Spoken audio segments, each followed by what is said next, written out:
Try to please everyone and you'll lose your ass. There's a story behind that. This is your daily message from Chad, number 934. To upgrade your mental game today by telling yourself a better story. Because the most important story you hear is the story you tell yourself. If you've not followed or subscribed yet, please do.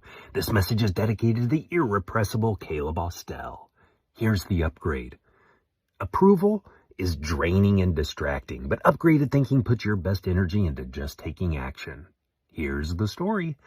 A father and son were traveling with their donkey. When the father rode the donkey and made his son walk, someone passing by criticized them for the old man's selfishness. So they switched. The son rode while the father walked. But then people criticized them for the young boy's disrespect, making his elderly father walk. Trying to please everyone, they both climbed on the donkey. Now people condemned them for cruelty to the poor animal, overloading it with their combined weight. So they tied the donkey's legs to a pole and carried the donkey with the pole across each of their shoulders. But they made fun of themselves for being so stupid to carry a donkey.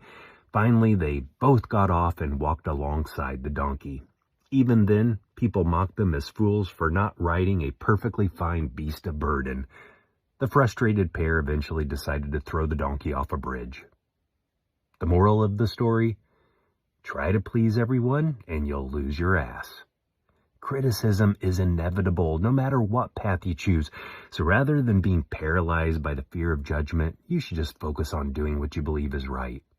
The better story to tell yourself is, I focus on useful action rather than worrying about universal approval. Trying to avoid all criticism is not just impossible. It's a waste of the precious time and energy needed to actually accomplish something meaningful. Tell me a story of the trap of criticism to fromchadsmith@gmail.com. If you haven't followed or subscribed yet, please do. Send someone a text and ask them, have you heard the story of the father, the son, and the donkey? You can download my book, The Most Powerful Story in the World, by going to fromchad.gumroad.com. The transcript of this message and hundreds of others are always available at www.fromchad.com.